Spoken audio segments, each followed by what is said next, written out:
বন্ধুরা ফাইনালি আমার ফ্রিজটা ঢুকেছে।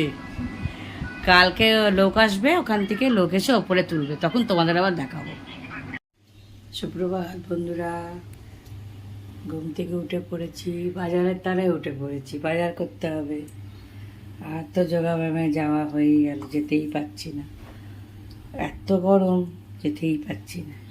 এই এবার চা খাবো, চা খেয়ে বাজার করে এসে তারপর দুধটা জাল দিয়ে নিই। ফ্রিজটা বললাম না কালকে এসেছে আমাদের, ফ্রিজটা আজকে লোক আসবে, ওখান থেকে এসে উপরে তুলে দিয়ে যাবে, তারপর তোমাদের পুরোটা দেখাবো। ঠিক আছে, আমি আসি বাজার থেকে, তারপরে তোমাদের সাথে কথা হচ্ছে। খাবার হলো? আরে হয়েছে রে বাবা, এই তো বাজার দিয়ে এসেই তোমাদের আগে টিফিন করে দিলাম। এই যে নিয়ে এলাম, অল্প অল্প নিয়ে আসছি। ফ্রিজটা আজকে বললাম না আজকে তুললে তবে আবার বাজারটা একটু বেশি করে করতে হয়। দেখো অল্প মাছ নিয়ে এসেছি, একটু চিংড়ি আর এই অল্প নিয়ে এসেছি, কেন ফ্রিজ তো রাখতে পারবো না। আজকে তুললে সবে ফ্রিজটা, তবে জিনিস এনে রাখতে পারবো। এই পটল ভেন্ডি এই নিয়ে এলাম, এবার তোমরা খেয়ে নাও, তারপর আস্তে আস্তে দেখি কি রান্না করবো। রান্নাটা হয়ে গেল বন্ধুরা।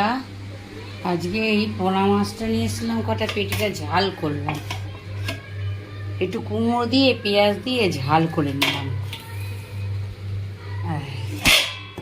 আর তোমার একটু সকালবেলা তাড়াতাড়ি করে এসে বাজার থেকে একটু ডাল করে দিলাম দাদাদের।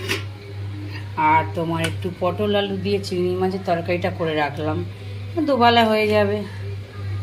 আবার কি করবো বলো। আর একটু পটলের খোসা বেটেছিলাম আজকে, পটলটা তো ভালো ছিল, কচি পুরো ছিল, কিন্তু আমি না ফেলে দেবো, এটাই ফেলি, কষ্ট হয়েছে, তারপর একটু বেটে ফেললাম। একটু কালো জিরে ফোড়ন দিয়ে নেড়ে নিলাম, রসুন দিয়ে বেটেছিলাম, রসুন আর লঙ্কা দিয়েছিলাম, ভাল লাগে বেশ অন্য ভাত থেকে। ঠিক আছে, রাখি বন্ধুরা। আর কি বলবো, এবার ঘরের কাজ করি। এই ঘরের কাজ করতে করতে এখন অনেকক্ষণ লাগবে।